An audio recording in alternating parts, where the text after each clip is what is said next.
Hello good morning everyone.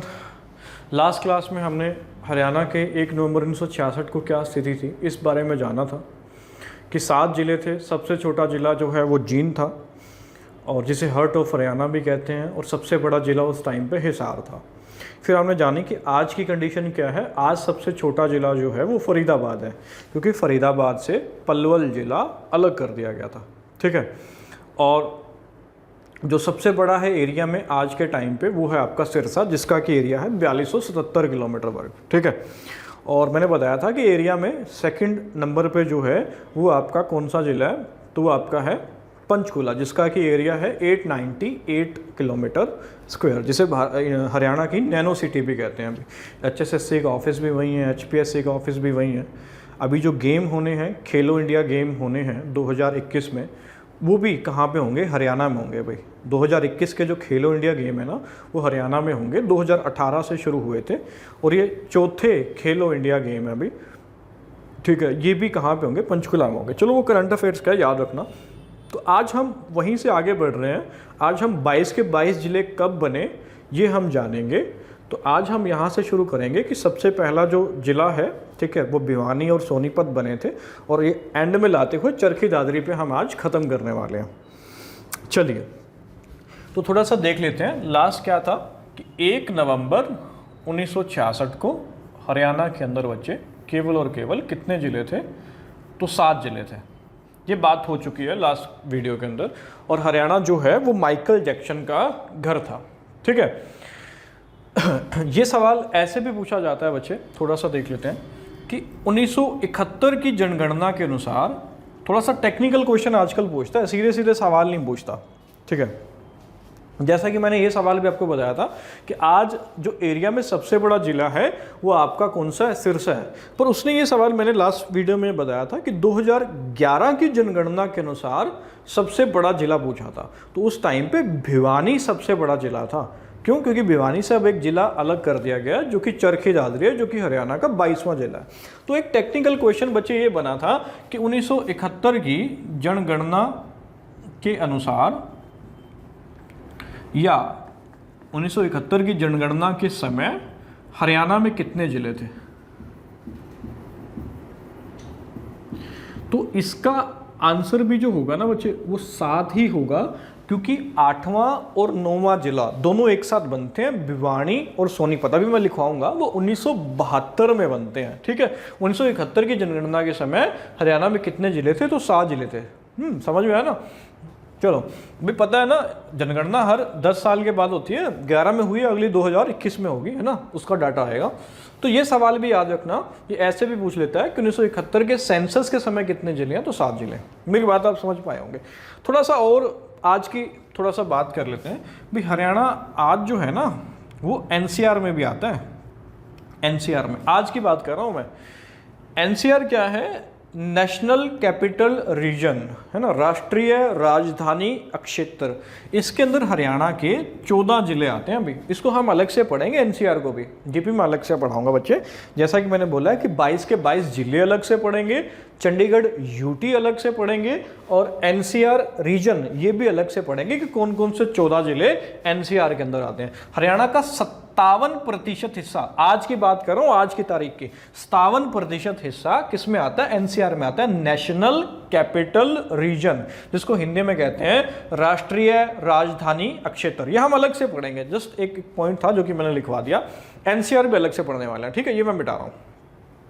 तो अगर ये भी सवाल पूछता है कि 1971 की जनगणना के समय हरियाणा में कितने जिले हैं, तो आंसर करोगे 7, क्योंकि 8वां और 9वां जिला इकट्ठा बनता है 1972 में।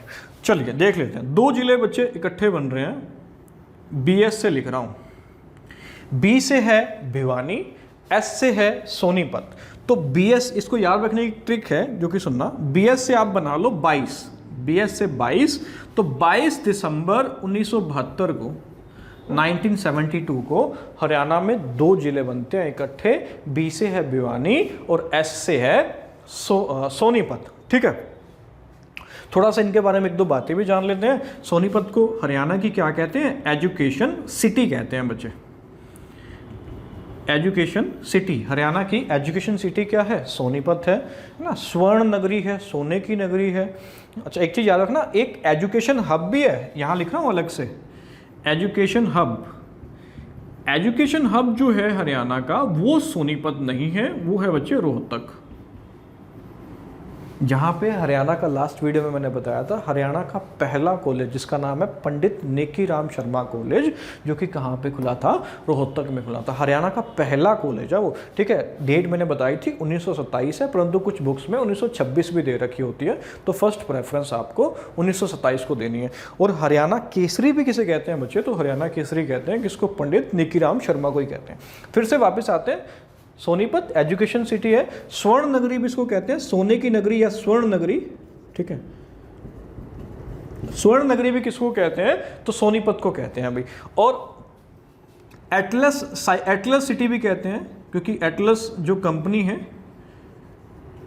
वो भी कहाँ पे खुली थी? उसकी पहली ब्रांच जो खुली थी वो कहाँ पे थी? सोनीपत में। कब थी? 1951 के अंदर। अब ये कंपनी बंद हो चुकी है भाई, ये जो एटलस कंपनी है अब बंद हो चुकी है। और इसकी एक लास्ट एक यूनिट बची थी, जो कि थी भाई साहिबाबाद के अंदर, वो अभी रिसेंटली बंद हुई है कोविड पीरियड में। सोनीपत के अंदर तो पहले बंद हो चुकी है एटलस कंपनी, जो कि ठीक है कंपनी जो कि कब खुली थी? 1951 में सोनीपत के अंदर। इसी वजह से सोनीपत को एटलस नगरी भी कहते हैं, एटलस सिटी भी कहते हैं। इसकी काफ़ी सारी ब्रांचेस बंद हो चुकी थी, सिर्फ एक अभी रिसेंट में बची थी साहिबाबाद, जो कि अभी फिर से बंद हो चुकी है। और कितनी तारीख को हुई है? तो ये हुई है भाई 3 जून 2020 को, ये आखिरी एक बची थी साहिबाबाद के अंदर, तो ये भी बंद हो चुकी है, ठीक है। चलिए, तो साहिबाबाद 3 जून 2020, 3 जून को। अच्छा एक बात और भी है, ये जो 3 जून है ना, इसी दिन वर्ल्ड साइकिल डे भी है अभी, world cycle day, world cycle day, ठीक है। तो साहिबाबाद के अंदर लास्ट थी, जो कि 3 जून 2020। साहिबाबाद गया है, अच्छा ये भी देख लो, साहिबाबाद है यूपी के अंदर। तो 3 जून 2020 को ये भी जो लास्ट वाली ब्रांच है एटलस कंपनी की यूपी के अंदर, और 3 जून को क्या है? वर्ल्ड साइकिल डे, इसी दिन ये बंद हो चुकी है भाई। एटलस कंपनी बहुत मशहूर थी, कभी सालों में लाखों साइकिल का प्रोडक्शन करती थी। इवन एशियाई जो गेम थे ना, उसके अंदर भी बच्चे जो साइकिल जाते थे वो किसके जाते थे? वो एटलस कंपनी के ही जाते थे, ठीक है। कितना नाम था, कितनी शोहरत थी, पर आज टेक्नोलॉजी बदल गई है, साइकिल का उतना जमाना नहीं रहा, क्यों? तो इसी वजह से तो लास्ट इसकी सोनीपत में तो पहले से ही बंद हो चुकी है। कब खुली है? 1951 में। कब खुली थी? सोनीपत में, ठीक है। और खोलने वाले कौन थे? फाउंडर कौन थे इसके? तो फाउंडर है भाई जानकी दास कपूर, यहाँ लिख रहा हूँ समझना, जानकी दास कपूर, ये इसके फाउंडर थे। किसके थे? एटलस कंपनी के थे। एक बार फिर से बता रहा हूँ, सोनीपत एजुकेशन सिटी, जिसे सोने की नगरी भी कहते हैं, और एजुकेशन हब क्या है हरियाणा का? तो रोहतक है। और एटलस कंपनी एटलस सिटी भी कहते हैं, जो कि 1951 में खुली है। किसके द्वारा? जानकी दास कपूर, जो कि बंद हो चुकी थी काफ़ी पहले। और लास्ट एक आउटलेट बची थी, ये बहुत सारे टीचर्स ने गलत पढ़ा रखा है कि एटलस बंद ही हो गई थी, बिल्कुल बंद हो गई थी भाई। अभी भी एक ब्रांच इसकी जो है उसमें काम चालू था साहिबाबाद के अंदर यूपी, परंतु अभी फंड की वजह से, फंड कम होने, पैसे की प्रॉब्लम की वजह से 3 जून 2020 को ये भी बंद हो गई। और 3 जून को विचित्र बात ये है कि इसी दिन क्या होता है? वर्ल्ड साइकिल डे होता है। थोड़ा सा भिवानी के बारे में भी बात कर लेते हैं। हरियाणा की काशी, हरियाणा की काशी किसको कहते हैं बच्चे? भिवानी को कहते हैं। क्यों? क्योंकि मंदिर अधिक हैं यहाँ पे, मंदिर ज़्यादा होने के कारण हरियाणा की काशी क्या है? तो भिवानी है। अच्छा एक हरियाणा की, ये देखो यहाँ लिख रहा हूँ, छोटी काशी भी है अभी, छोटी काशी। छोटी काशी किसको कहते हैं बच्चे? तो छोटी काशी कहते हैं कैथल को।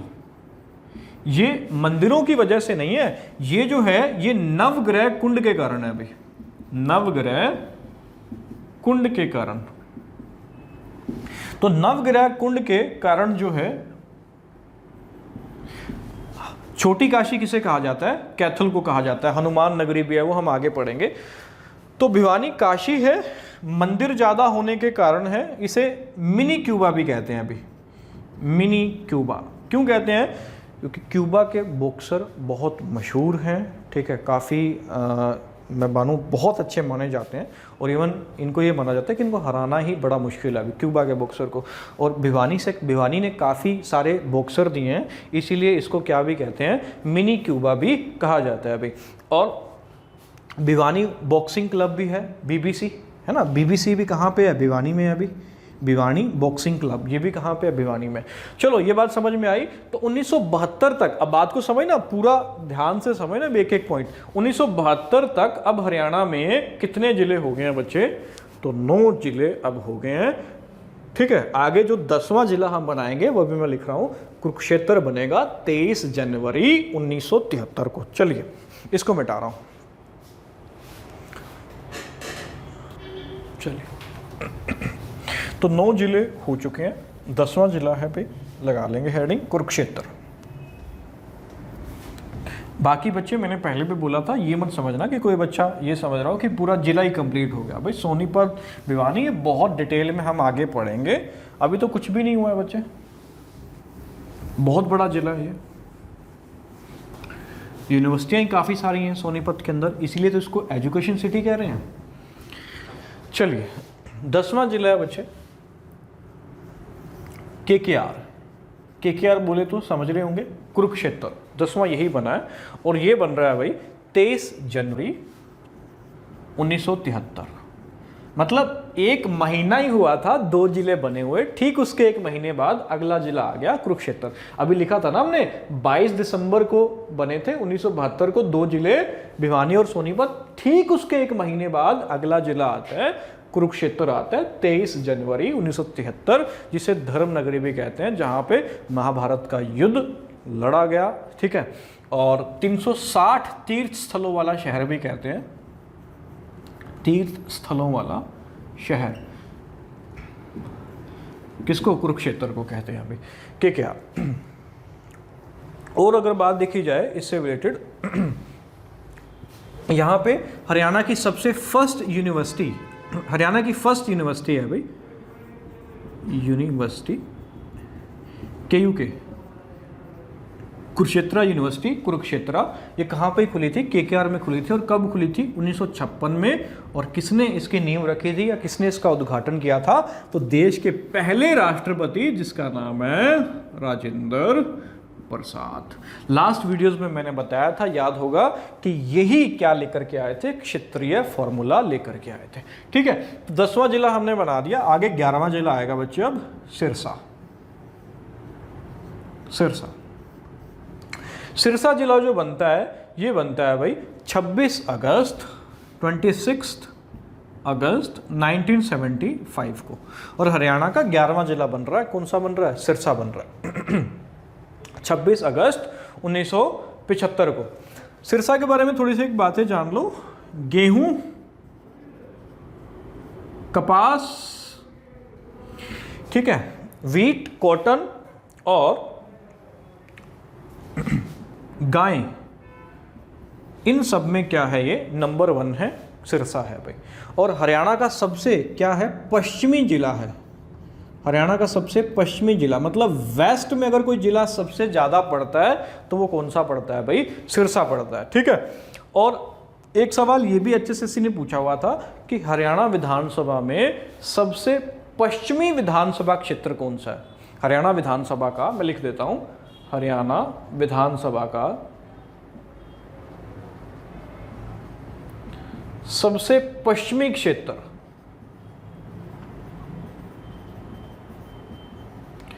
बात की थी ना कि हरियाणा विधानसभा में 90 सीटें हैं, ठीक है, उसमें से 17 आरक्षित हैं। अच्छा एक चीज़ याद रखना बच्चे, करंट अफेयर की चीज़ है, थोड़ा सा मैं इस पे आता हूँ वापस, कि अब एंग्लो इंडियन का कंसेप्ट खत्म कर दिया है। अब कोई भी एंग्लो इंडियन नहीं है, संविधान में बकायदा संशोधन हो चुका है। ये हम आगे थोड़ा डिटेल में पढ़ेंगे कि कौन सा संशोधन है, ठीक है, और किस आर्टिकल में एंग्लो इंडियन के बारे में लिखा होता था। बोलते थे ना बच्चे, बोलते थे पहले कि हरियाणा विधानसभा में 90 + 1 सीटें हैं। अभी 90 इलेक्टेड होते हैं और 1 नॉमिनेटेड होता है एंग्लो इंडियन, जिसको गवर्नर अपॉइंट करता है। ये अब एंग्लो इंडियन का कंसेप्ट खत्म कर दिया गया। अभी के लिए सिर्फ इतना जानो कि अब कोई एंग्लो इंडियन नहीं होता, ना ही लोकसभा में। पता होगा ना, लोकसभा में राष्ट्रपति कितने एंग्लो इंडियन को नॉमिनेट करता है? 2 एंग्लो इंडियन को नॉमिनेट करता है। ये भी कंसेप्ट अब खत्म हो चुका है और बाकायदा संविधान संशोधन हुआ है। और कौन सा संविधान संशोधन इससे रिलेटेड है वो आपको कमेंट बॉक्स में लिखना है। अभी बाकी इसमें ज्यादा डिटेल में हम आगे जानेंगे, कौन सा आर्टिकल था, क्या था, वो सारी डिटेल हम आगे जानेंगे। तो हरियाणा विधानसभा का सबसे पश्चिमी क्षेत्र जो है वो है आपका डबवाली, जहां से कौन है? डॉक्टर मशहूर गुलाटी जी, ठीक है, जो कि कपिल शर्मा शो में आते थे ना, सुनील ग्रोवर साहब, वो यहीं से हैं, अभी डबवाली से हैं। ये सवाल पूछा गया जिससे दोहरा, सुनील ग्रोवर जी सिरसा में कहाँ से हैं? तो डबवाली से हैं। तो याद रखिएगा, हरियाणा विधानसभा का सबसे पश्चिमी क्षेत्र कौन सा है बच्चे? डबवाली है। और हरियाणा का सबसे पश्चिमी जिला भी कौन सा है? सिरसा है। चलिए आगे बढ़ते हैं। और सिरसा के बारे में एक चीज और इंपॉर्टेंट है, यहां लिख रहा हूं, समझना। सेंटर ऑफ एक्सीलेंसी या excellence of fruit, centre of excellence of fruit या फ्रूट एक्सीलेंसी सेंटर, ये भी इसको कह सकते हैं, फ्रूट एक्सीलेंसी सेंटर। ये आपका कहाँ पे है? ये आपका सिरसा में है अभी। और सिरसा में भी अगर बकायदा गांव पूछता है तो मजियाना गांव में है। क्या? फल उत्कृष्टता केंद्र, हिंदी में कहते हैं फल उत्कृष्टता केंद्र। ये कहाँ पे है? सिरसा में। और सिरसा के कहाँ पे है? मजियाना में। यहां से मैं एक ही वर्ड चेंज कर रहा हूं बच्चे, वेजिटेबल। वेजिटेबल वाला जो है, सब्जी उत्कृष्टता केंद्र, ये करनाल के घरोंडा में अभी, घरोंडा। और घरोंडा कहाँ है? तो घरोंडा करनाल में है। तो सब्जी उत्कृष्टता केंद्र सिरसा में है, और सॉरी, फल उत्कृष्टता केंद्र सिरसा में है, और सब्जी उत्कृष्टता केंद्र करनाल के कहाँ पे है? तो घरोंडा में है। चलिए आगे बढ़ते हैं। तो 11 जिले हो गए, बिटा रहा हूं दोस्त इसको।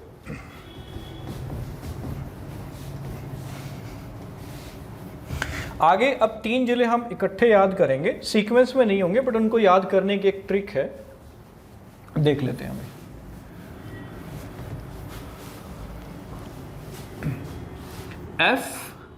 FPP, ये 3 जिले हैं, तीनों के तीनों जिले बच्चे। F से मैं बताऊंगा अभी क्या है। 15 अगस्त को बनते हैं अभी तीनों जिले। F से है आपका फरीदाबाद, P से है आपका पंचकुला, और 21वां जिला आपका क्या था? मैंने बताया था लास्ट वीडियो में, पलवल। 20वां जिला मेवात है, नू, और 21वां जिला है पलवल, और 22वां जिला है चरखी दादरी। तो ये 3 जिले हैं, FPP, फरीदाबाद, पंचकुला, पलवल, तीनों 15 अगस्त को बनते हैं। इसके लिए ईयर याद रखना है बच्चे 1979, पंचकुला के लिए याद रखना है 1995, और पलवल के लिए याद रखना है 2008। तो ये 3 जिले हैं 15 अगस्त को, ठीक है। ये सीक्वेंस में मैंने नहीं लिखवाया, कभी आप सोचो ये 12वां, ये 13वां, ये 14वां, ऐसा नहीं है बच्चे, ठीक है। तो FP, इसको एक ट्रिक के माध्यम से याद रखो, FPP, F से फरीदाबाद, P से है पंचकुला। याद रखना है, गलती मत करना, फतेहाबाद नहीं है। फतेहाबाद 1997 में हम आगे बनवाएंगे, अभी नहीं। अभी फरीदाबाद, पंचकुला और पलवल 15 अगस्त को तीनों जिले FPP से याद रख लो, 79, 95, 2008 याद रखना। पंचकुला को तो बड़ा आसान है भाई, पंचकुला, पंच और इसके लास्ट में क्या आ रहा है? 5 आ रहा है, तो पंचकुला को इससे याद रख सकते हो, है ना। पलवल 2008, जो कि हरियाणा का कौन सा जिला है? 21वां जिला है भाई, है ना। फरीदाबाद के बारे में आप काफ़ी सारी बातें पहले ही जानते हैं भाई। फरीदाबाद क्या है? हरियाणा का जनसंख्या में सबसे बड़ा जिला है, और इसी के अंदर एक स्टेडियम भी है, बहुत बार पूछा गया, नाहर सिंह स्टेडियम। राजा नाहर सिंह स्टेडियम कहाँ पे है? फरीदाबाद में है, जनसंख्या में सबसे बड़ा है। नाहर सिंह स्टेडियम यहाँ पे है। नाहर सिंह स्टेडियम का पुराना नाम क्या है? ये भी पूछा गया सवाल में भाई HSSC के अंदर। तो क्या है? मयूर स्टेडियम। मयूर स्टेडियम, यही किसको कहते हैं?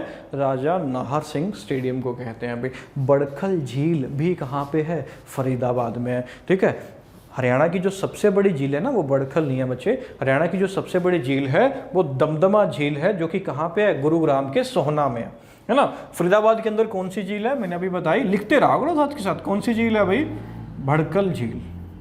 और ये कब बनी थी, ज़्यादा डिटेल में हम इसके बारे में जानेंगे 1947, जब हम फरीदाबाद जिला पढ़ेंगे। बड़खल झील कब बनी थी, 1947 में बनी थी। ये आज कल बंजर बन गई है अभी, ठीक है, बड़खल झील जो, क्योंकि इसके आसपास के एरिया में काफ़ी खनन वगैरह हो गया और काफ़ी सारी बस्तियां बस गई हैं और आज इसका उतना दबदबा नहीं हो रहा। कभी इसको देखने के लिए बहुत ज़्यादा संख्या में पर्यटक आते थे। चलिए, ये 3 जिले हुए। पंचकुला डिटेल में हम इसके बारे में सारी बातें हम आगे पढ़ेंगे। चलिए आगे बढ़ रहे हैं बेटा। अब 1979 में जिला बना था भाई, क्या, फरीदाबाद बना था, है ना। अब 4 जिले सीधा इकट्ठे बनेंगे भाई। चलो देख लेते हैं। 72 में दोबारा एक बार फिर से 2 जिले एक्स्ट्रा बने थे, तो 7 और 2 कितने हो गए थे, 9 हो गए थे। 73 में आपका बना था KKR, तो कितने हो गए थे, 10 हो गए थे। उसके बाद 75 में आपका बना सिरसा, तो कितने हो गए, 11 हो गए।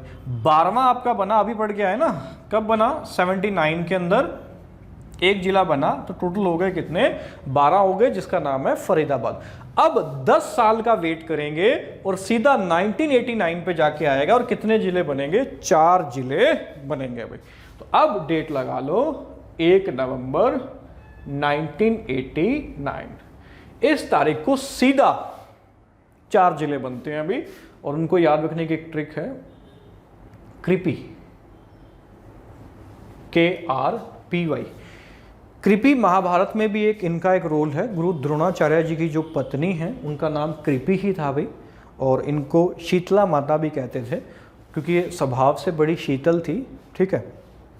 और बोलते हैं अभी ये कि इन्होंने काफ़ी ज़्यादा जो बीमार बच्चे होते हैं उनकी सेवा की थी इन्होंने, और बहुत ही लाड़ प्यार से सेवा की थी, जैसे खुद ही उनकी एक सच्चाई में, रियल में उनकी मदर हो, वैसे सेवा की थी। इसी कारण से कृपि जो थी ना, जो कि गुरु द्रोणाचार्य जी की पत्नी है, इनको क्या भी कहते थे, शीतला माता भी कहते थे, क्योंकि स्वभाव से क्या थी, बड़ी शीतल थी।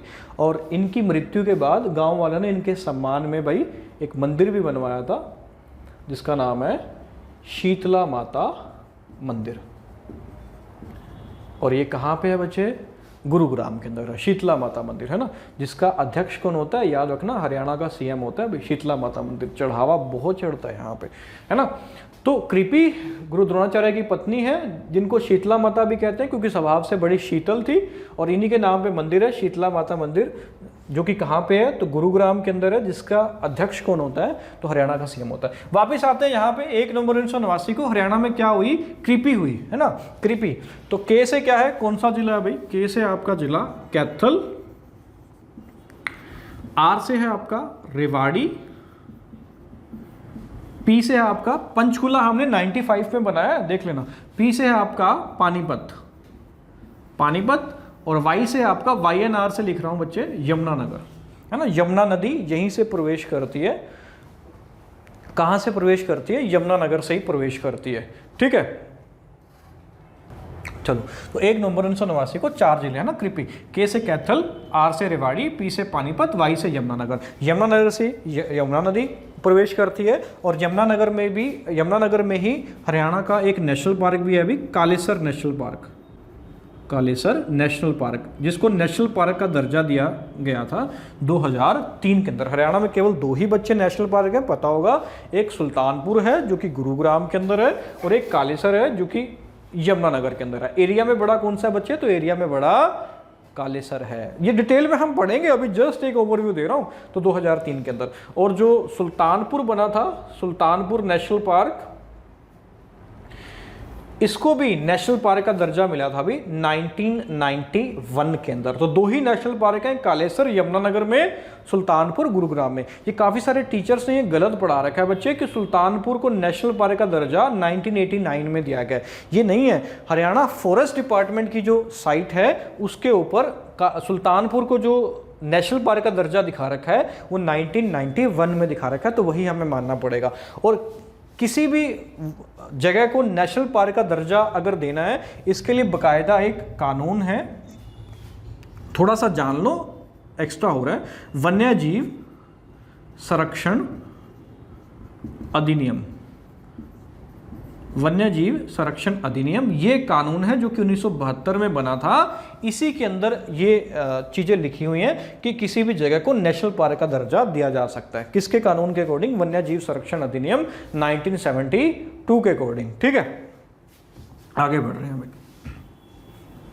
तो 4 जिले बने थे, कैथल, रेवाड़ी, पानीपत और यमुनानगर। और एक बात मैंने बहुत बार बताई है, एक बार फिर से बता देता हूँ कि 1989 डेट अपने लिए इंपॉर्टेंट भी है। क्यों इंपॉर्टेंट है? क्योंकि 61वां संविधान संशोधन हुआ था इसी साल। 61वां संविधान संशोधन 1989 को ही हुआ है बच्चे, और जिसके अंदर क्या किया गया? वोटिंग एज 21 साल से घटाकर कितने साल कर दी गई? तो 18 साल कर दी गई। ठीक है, 89 अपने लिए एक और कारण से भी इंपॉर्टेंट है। 1989 के अंदर ही देश के उप प्रधानमंत्री, डिप्टी पीएम बने थे भाई चौधरी देवीलाल। चौधरी देवीलाल जो है वो 1989 के अंदर, तो चौधरी देवीलाल थे डिप्टी पीएम है 1989 के अंदर। ठीक है, अभी तक देश के अंदर केवल 7 ही डिप्टी पीएम बने हैं बच्चे, टोटल केवल 7 ही डिप्टी पीएम है। सबसे पहले थे सरदार वल्लभ भाई पटेल, जिन्हें देश का लौह पुरुष भी कहा जाता है भाई। ठीक है, तो 7 ही डिप्टी पीएम बने हैं। पहले थे सरदार वल्लभ भाई पटेल, और ये जो है देवीलाल जो है, अच्छा ये भी जान लो, ये 6th डिप्टी पीएम थे भाई, 6ठे डिप्टी पीएम थे। इनके बाद एक और बने लास्ट, बस इसके बाद कोई भी डिप्टी पीएम नहीं बना, और वो हैं जिनकी बात कोई सुनता ही नहीं था, LK अडवाणी साहब, लाल कृष्ण अडवाणी 7वें डिप्टी पीएम बने हैं भाई। ठीक है, तो याद रहेगा बच्चे 1989 4 जिले। ठीक है, कृपी कौन है? तो गुरु द्रोणाचार्य जी की पत्नी है। शीतला माता भी इन्हें कहते हैं, स्वभाव से बड़ी शीतल थी। शीतला माता मंदिर कहाँ पे है? तो गुरुग्राम में है। और जिसका अध्यक्ष कौन होता है? तो CM होता है। ठीक है, हरियाणा में केवल 2 ही नेशनल पार्क है, एक कालेसर के अंदर, यमुनानगर के अंदर कालेसर है, 2003 में नेशनल पार्क का जिसको दर्जा दिया था। और 61वां संविधान संशोधन भी कब हुआ? 1989 के अंदर हुआ, जिससे 21 साल वोटिंग एज घटाकर 18 साल कर दी गई। देश में केवल 7 ही डिप्टी पीएम हुए हैं। पहले कौन थे? तो पहले थे आपके सरदार वल्लभ भाई पटेल, जिन्हें लौह पुरुष भी कहते हैं। बारदोली सत्याग्रह हुआ था बच्चे, उसके अंदर भी इन्होंने बढ़ चढ़ के हिस्सा लिया था, और इन्होंने अगुवाई की थी उसकी, और इसी से कारण ही इनको सरदार की उपाधि दी थी। किसने दी थी? महात्मा गांधी ने दी थी। ठीक है, आगे बढ़ते हैं बच्चे। चलिए, तो हाँ 9, 10, 11, 12 और 4 ये हो गए 16, और अगला फिर पंचकुला बनेगा। ठीक है, 17वां हो जाएगा। वो पंचकुला मैं पहले ही करवा चुका हूँ। अब आगे बढ़ रहे हैं भाई, इसको मिटा रहा हूँ। अगला जिले 2 इकट्ठे आएंगे भाई, जो कि होंगे झज्जर और फतेहाबाद। तो 17 और 2 19 हो जाएंगे। उसके बाद केवल 3 बचेंगे, मेवात, और 21वां होगा आपका पलवल, और 22वां होगा चरखी दादरी। चलिए, तो 18 और 19 दोनों इकट्ठे हैं। आप देखना, तो ये है भाई, एक तो है झज्जर और एक है फतेहाबाद। झज्जर और फतेहाबाद। ठीक है, इसको याद रखने की एक ट्रिक है बच्चे, कैसे याद रख सकते हैं? JRF का पेपर, और JRF का पेपर देना है, कहाँ देना है आपको? हिसार देना है। और कब देना है? तो 15 जुलाई 1997 को देना है। इसका मतलब मैं भी बताऊंगा, कंफ्यूज नहीं होना। JRF का UGC नेट लेते हैं ना बच्चे, JRF का पेपर लेते हैं। JRF की फुल फॉर्म है, J की फुल फॉर्म है जूनियर रिसर्च फेलोशिप, है ना। UGC नेट इसका एग्जाम लेता है, JRF का भी, जूनियर रिसर्च फेलोशिप। तो JRF का पेपर देना है हिसार में 15 जुलाई 1997 को। ये दोनों जिले बन जाएंगे, 18 और 19। J से कौन सा है बच्चे? तो J से है आपका झज्जर। R क्यों बीच में डाला है? क्योंकि झज्जर अलग हुआ है एजुकेशन हब ऑफ हरियाणा से, जिसको कहते हैं रोहतक। हरियाणा का पहला कॉलेज मैंने बताया था, पंडित निकीराम शर्मा कॉलेज, हरियाणा केसरी के नाम से। कहाँ खुला था? रोहतक खुला था। तो झज्जर अलग हुआ रोहतक से। F से है आपका फतेहाबाद, फरीदाबाद मत रखना, फरीदाबाद FPP में हमने बता दिया था 1979 में। तो F से है आपका फतेहाबाद, और फतेहाबाद अलग हुआ है किससे? हिसार से।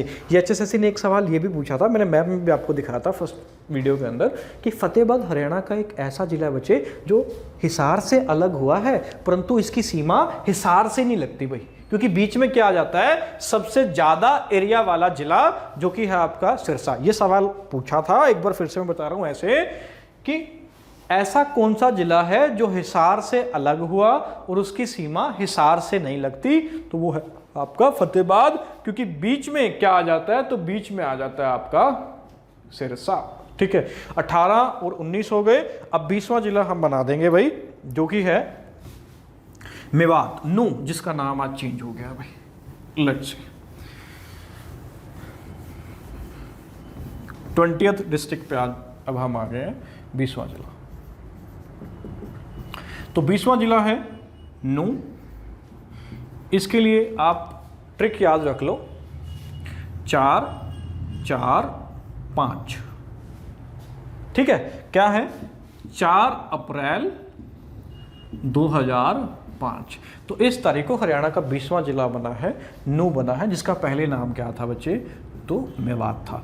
इसकी घोषणा हुई थी चुनाव रैली के दौरान 2004 के अंदर, और उस टाइम पे इसका नाम सोचा गया था सत्यमेवपुरम, सत्यमेवपुरम। ठीक है, ज़्यादा डिटेल में हम आगे मेवात के बारे में हम पढ़ेंगे। मेवात के बारे में कुछ चीज़ें बहुत इंपॉर्टेंट भी हैं भी। ये हरियाणा का सबसे, इवन हरियाणा का नहीं, पूरे देश का सबसे पिछड़ा हुआ जो जिला है वो आपका कौन सा है, तो वो मेवात ही है भाई। ठीक है, नू जो है वो आपका सबसे पिछड़ा हुआ जिला है हरियाणा का भाई। ये किसने बोला था, तो ये नीति आयोग ने बोला था भाई 2018 की अपनी रिपोर्ट में। ये उसने बोला कि देश का सबसे जो पिछड़ा हुआ जिला है वो कौन सा है, तो देश का सबसे पिछड़ा हुआ जिला है मेवात। देश का सबसे पिछड़ा हुआ जिला मेवात है ना। नीति आयोग की फुल फॉर्म पता है ना, national institution for transforming India.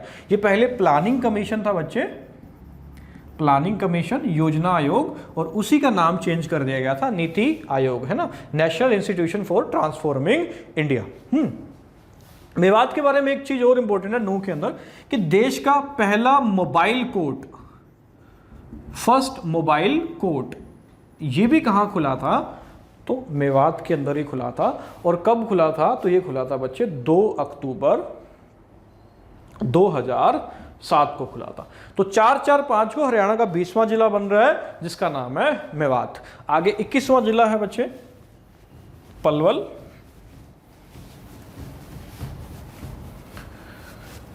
जो कि मैं पहले भी बता चुका हूं, पलवल है ना, FP से बताया था ना, F से फरीदाबाद था, P से पंचकुला था, और P से क्या था, तो पलवल था, जो कि बना था 15 अगस्त 2008 को हरियाणा का 21वां जिला बना था, है ना।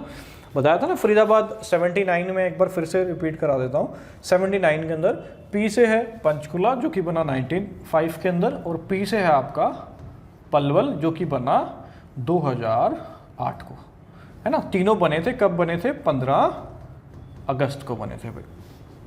ठीक है, चलिए तो पलवल 21वां जिला है ना। अच्छा, 15 जुलाई 1997 को एक चीज़ और याद रखना भाई, जो मैंने बताया था ना 2 जिले बने थे, जिसको एक ट्रिक के माध्यम से याद करवाया था कि JRF का पेपर हिसार में है। तो 15 जुलाई को एक डे भी होता है, ये भी साथ के साथ याद रख लो, वहाँ पे ऐड कर लेना भाई, वर्ल्ड यूथ स्किल डे। ये बनाया जाता है, कब बनाया जाता है, तो 15 जुलाई को बनाया जाता है। आगे 22वें जिले पे आ जाते हैं भाई। अब ये बहुत इंपॉर्टेंट है, इसको हम डिटेल में आगे भी पढ़ेंगे। 22वां जिला जो कि आपका है चरखी दादरी, क्योंकि यहाँ से सवाल अक्सर हर एक पेपर में HSSC द्वारा पूछा गया है, क्योंकि ये बहुत इंपॉर्टेंट है भाई। चरखी दादरी आपका 22वां जिला है, जो कि किससे अलग हुआ है, तो भिवानी से अलग हुआ है। और कब बना, जो ऑफिशियल इसके लिए जो गजट नोटिफिकेशन इशू किया गया था वो 1 दिसंबर को इशू किया गया 2016 को। परंतु HSSC ने जो इसकी डेट मानी है भाई, ऑप्शन में इसने जो दिया था वो ये दिया था कि 16 नवंबर 2016 को हरियाणा का 22वां जिला कौन सा बना था, तो क्या आंसर करोगे, चरखी दादरी, जो कि किससे अलग हुआ है, तो भिवानी से अलग हुआ है भाई। चरखी दादरी जो है ये हरियाणा की सबसे बड़ी तहसील है भाई, सबसे बड़ी तहसील, 2 ही तहसील हैं चरखी दादरी के अंदर, एक तो खुद चरखी दादरी है, सीडी लिख रहा हूँ, और दूसरी है आपकी बाडड़ा।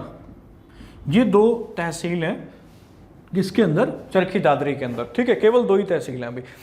और 1 दिसंबर, हाँ याद रखना, गजट नोटिफिकेशन इसी तारीख को आया है, पर HSSC ने आंसर ये वाला माना है। ऑप्शन में अगर ये दोनों ही दिए होते हैं फिर आपको इसको मार्क करना है, अगर ये नहीं है फिर आपको क्या डेट मार्क करनी है, तो 16 नवंबर आपको डेट मार्क करनी है, ठीक है। 1 दिसंबर को एक डे भी है, ये भी याद रख लो, वर्ल्ड एड्स डे पे, AIDS day, world AIDS day. और कब से मनाना शुरू किया था, तो 1 दिसंबर 1987 से भी। वर्ल्ड एड्स डे 1 दिसंबर को मनाया जाता है 1987, ठीक है, से, सॉरी इसको चेंज कर लेना, 87 ही 88 है भाई, 1988 से। और इसी दिन एक और दिन भी होता है अभी, BSF day, border security force, ये भी 1 दिसंबर को ही मनाया जाता है। BSF का जो संस्थापना हुई थी वो 1 दिसंबर को ही हुई थी, और कब हुई थी, तो 1965 के अंदर, जब भारत पाक युद्ध भी हुआ था, है ना। तो ये हरियाणा का 22वां जिला था। तो सारे मैंने बहुत, ठीक है, अच्छे से कराए हैं, बहुत डिटेल के अंदर। फिर से एक बार जल्दी से जान लेते हैं। 1 नंबर 1966 को 7 जिले हैं। हरियाणा के कितने जिले आज NCR में आते हैं, तो 14 जिले। कितने परसेंट है, 57%, ये अलग से हम डिटेल में पढ़ेंगे। फिर उसके बाद इकट्ठे 2 जिले बने, भिवानी और सोनीपत 1972 के अंदर। फिर सिरसा बना, सॉरी कुरुक्षेत्र बना 1973 के अंदर। 1975 में फिर आपका सिरसा बना, 73 में कुरुक्षेत्र बना, 75 में सिरसा बना, 79 में आपका फरीदाबाद बना। फिर 10 साल का गैप लिया गया और कृपी हुई, है ना, 4 जिले इकट्ठे बने। उसके बाद 95 में पंचकुला बना, 97 में फिर दोनों आए, कौन से, झज्जर और फतेहाबाद आए। उसके बाद 2005 के अंदर आपका मेवात नू आया। 2008 के अंदर आपका पलवल, जो कि फरीदाबाद से अलग हुआ, जिसके कारण फरीदाबाद आज सबसे छोटा क्षेत्रफल वाला जिला है, जिसका क्षेत्रफल है 743 वर्ग किलोमीटर। 22वां जिला आपका चरखी दादरी, ठीक है, जो कि सबसे बड़ी क्या है, तहसील है। और केवल 2 ही तहसील हैं चरखी दादरी के अंदर, एक चरखी दादरी है और एक बाडड़ा है भाई। 1 दिसंबर वर्ल्ड एड्स डे है। कब मनाना शुरू किया था, 1988 के अंदर, है ना। UNO डिसाइड करता है, अभी वर्ल्ड एड्स डे है, जो भी वर्ल्ड डे होगा वो UNO, यूनाइटेड नेशन ऑर्गेनाइजेशन, जिसकी स्थापना वर्ल्ड वॉर 2 के बाद 1945 में हुई थी। 24 अक्टूबर 1945 में इसकी स्थापना हुई और भारत इसका सदस्य बना था केवल 6 दिन के बाद। 30 अक्टूबर 1945 को भारत इसका सदस्य बना था। अब इसके बाद हम, जैसा कि मैंने प्रॉमिस किया था कि करंट अफेयर्स पढ़ेंगे, इसको मैं मिटा रहा हूँ, तो कुछ एक करंट अफेयर हम पढ़ते हैं आज की क्लास में। चलिए, कहा था कि हम बच्चे करंट अफेयर्स भी पढ़ेंगे, कुछ हरियाणा के भी होंगे, कुछ सेंटर के भी होंगे। ऐसा नहीं है कि HSSC के पेपर में सिर्फ हरियाणा के करंट अफेयर ही पूछता है, सेंटर से रिलेटेड भी करंट अफेयर पूछता है। तो सबसे पहला जो करंट अफेयर है वो है आपका कि भाई आंध्र प्रदेश जो है ये देश का पहला ऐसा राज्य बन गया है जिसकी कितनी कैपिटल है भाई, 3 कैपिटल हैं, 3 राजधानियाँ हैं, है ना, आंध्र प्रदेश की। कौन कौन से 3 हैं ये हम जान लेते हैं।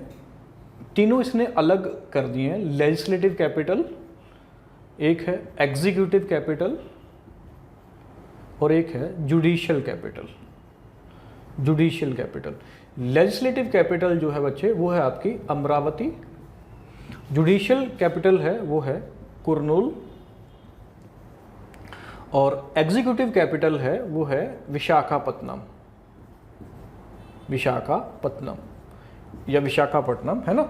तो आंध्र प्रदेश ऐसा पहला राज्य है जिसकी 3 कैपिटल हैं, एक अमरावती, एक है विशाखापट्टनम और एक है भाई अमरावती, है ना, Kurnool, sorry. Judicial capital Kurnool है, एग्जीक्यूटिव विशाखापट्टनम है और लेजिस्लेटिव क्या है, अमरावती है। अच्छा, एक चीज़ याद होगी भी, देश का 29वां राज्य है, हालांकि अब 29 राज्य नहीं है, अब 28 राज्य हैं। जम्मू कश्मीर को भी UT का दर्जा दे दिया गया भाई, ठीक है। 29वां राज्य उस टाइम पे बात कर रहा हूँ, वो किससे अलग हुआ था, आंध्र प्रदेश से अलग हुआ था, जिसका नाम था तेलंगाना। और कब अलग हुआ था, 2 जून 2014 को, जिसकी कैपिटल थी, क्या थी या क्या है अभी भी, हैदराबाद है अभी, है ना। तो आंध्र प्रदेश ऐसा राज्य जिसकी 3 कैपिटल हैं, legislative, executive, judicial, Amravati, Visakhapatnam और कुरनूल, ठीक है। आगे बढ़ते हैं, चलिए। सेकंड इंपॉर्टेंट है, यहाँ लिख रहा हूँ भाई, एक अभी आइलैंड था बहुत न्यूज़ में रहा है, अगाती आइलैंड। अगाती आइलैंड ये इंडिया के अंदर ही है भाई, बाहर नहीं है। और अगाती जो आइलैंड है ये है भाई लक्षद्वीप के अंदर, लक्षद्वीप के अंदर। इंपॉर्टेंट क्या है भाई, इसके अंदर एनजीटी ने एक रोक लगाई है कोकोनट ट्रीज के कटिंग पे, नारियल के जो वृक्ष हैं उनकी कटाई पे रोक लगाई है भाई। यहाँ पे रोड बनाए जा रहे थे, अभी डेवलपमेंट का काम चल रहा था, तो साइड में जो नारियल के जो वृक्ष है, कोकोनट ट्री थे, तो उनको डेवलपमेंट के कारण काटा जा रहा था। तो वहाँ पे जो लोग कोकोनट से जो जिनकी आजीविका चलती थी इन पेड़ों से, इन पेड़ों के फलों से, उन्होंने इसका पूरा जोर विरोध किया। तो एनजीटी ने ये फैसला सुनाया कि इनकी कटिंग पे रोक लगाई जाए। और ये अगाती आइलैंड कहाँ पे है? लक्षद्वीप में, है ना। ये ऐसे से सवाल ही पूछते हैं अगाती आइलैंड क्या है, क्योंकि ये न्यूज़ में रहा है, तो ऐसे पूछ लेगा अगाती आइलैंड क्या है, तो आंसर हो जाएगा लक्षद्वीप हो जाएगा। एनजीटी क्या है? तो एनजीटी की फुल फॉर्म है नेशनल ग्रीन ट्राइब्यूनल। ठीक है, एनजीटी नेशनल ग्रीन ट्राइब्यूनल है, जिसकी स्थापना कब हुई थी? तो 2010 के अंदर, नेशनल ग्रीन ट्राइब्यूनल 2010 में। एनजीटी का काम क्या है बच्चे? जो पर्यावरण से रिलेटेड जो मामले हैं वो सुप्रीम कोर्ट में डायरेक्ट नहीं जाते, बट पहले कहां पे जाते हैं? एनजीटी में जाते हैं। अगर कोई एनजीटी के फैसले से संतुष्ट नहीं है तो सबसे ऊपर एपेक्स कोर्ट बैठा है सुप्रीम। ऐसा नहीं कि पर्यावरण से रिलेटेड मामले में सुप्रीम कोर्ट सुनवाई नहीं करेगा। एनजीटी से मामले के अगर फैसले से आप खुश नहीं है तो फिर आप एपेक्स कोर्ट जा ही सकते हैं, सुप्रीम कोर्ट। तो एनजीटी क्या है? नेशनल ग्रीन ट्राइब्यूनल 2010 में बना था। बकायदा इसके लिए एक्ट पास किया गया पार्लियामेंट के द्वारा, एनजीटी एक्ट। ठीक है, और ये जो है भाई, ये एनजीटी जो है एक स्टैट्यूटरी बॉडी है। ठीक है, अब स्टैट्यूटरी बॉडी क्या होती है बात समझना। एक होती है भाई कॉन्स्टिट्यूशनल बॉडीज, थोड़ा सा पॉलिटिक है, समझ लो। कॉन्स्टिट्यूशनल बॉडीज, कॉन्स्टिट्यूशनल बॉडीज कौन सी हैं? जिनका संविधान के अंदर बकायदा उल्लेख है ना, संविधान के अंदर जिनके बारे में लिखा हुआ है वो कॉन्स्टिट्यूशनल बॉडी है। जैसे यूपीएससी बकायदा इसके बारे में लिखा हुआ है, इलेक्शन कमीशन बकायदा इसके बारे में लिखा हुआ है, सुप्रीम कोर्ट बकायदा इसके बारे में लिखा हुआ है, हाई कोर्ट इसके बारे में बकायदा लिखा हुआ है, कैग इसके बारे में बकायदा लिखा हुआ है। कॉन्स्टिट्यूशनल बॉडीज वो हैं जिनका संविधान में उल्लेख होता है। एक होती है, यहां लिख रहा हूं, extra constitutional bodies. Extra constitutional bodies, ये वो बॉडीज हैं जिनका उल्लेख संविधान में नहीं है, कहीं पे भी लिखा नहीं गया। एक्स्ट्रा कॉन्स्टिट्यूशनल बॉडीज जो हैं ये दो में बढ़ती हैं। एक है स्टैट्यूटरी, यहां लिख रहा हूं स्टैट्यूटरी, और एक आती है, या इसको ऊपर लिख देता हूं मैं, चलो। एक्स्ट्रा कॉन्स्टिट्यूशनल बॉडीज जो है यहां पे लिख रहा हूं भाई, एक होती है स्टैट्यूटरी और एक होती है नॉन स्टैट्यूटरी।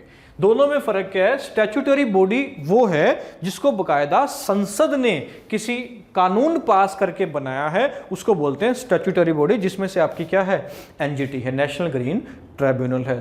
तो स्टैट्यूटरी बॉडी क्या, एक समझे, एक बार फिर से समझा देता हूं। कॉन्स्टिट्यूशनल बॉडी क्या है? जिनका संविधान में वर्णन है, किसी ना किसी अनुच्छेद में लिखा हुआ है, वो कॉन्स्टिट्यूशनल बॉडी है। एक होती है एक्स्ट्रा कॉन्स्टिट्यूशनल बॉडी, जिसका संविधान में कहीं पे भी उल्लेख नहीं है। एक्स्ट्रा कॉन्स्टिट्यूशनल बॉडी दो में बढ़ती है, स्टैट्यूटरी और नॉन स्टैट्यूटरी। स्टैट्यूटरी कौन सी हैं? जिन्हें बकायदा संसद ने कोई कानून पास करके बनाया। और नॉन स्टैट्यूटरी कौन सी हैं? जो कि सरकार या एग्जीक्यूटिव या कार्यपालिका के आदेश द्वारा जो बनाई गई हैं उन्हें हम बोलते हैं नॉन स्टैट्यूटरी बॉडी। तो ये चीज याद रखना, एनजीटी कैसी बॉडी है? स्टैट्यूटरी बॉडी है, जिसको हिंदी में कहते हैं वैधानिक संस्था। ठीक है, और ये क्या हो जाएगी? संवैधानिक संस्था या संवैधानिक बॉडी, है ना। चलिए आगे बढ़ते हैं थर्ड पॉइंट पे।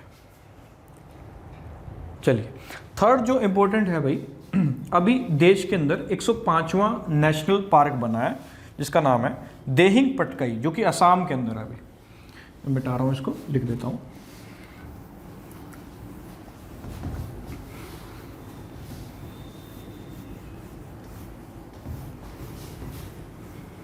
चलिए थर्ड इंपॉर्टेंट न्यूज़ है अभी, एक वाइल्ड लाइफ सेंचुरी थी जिसका नाम है देहिंग पटकाई।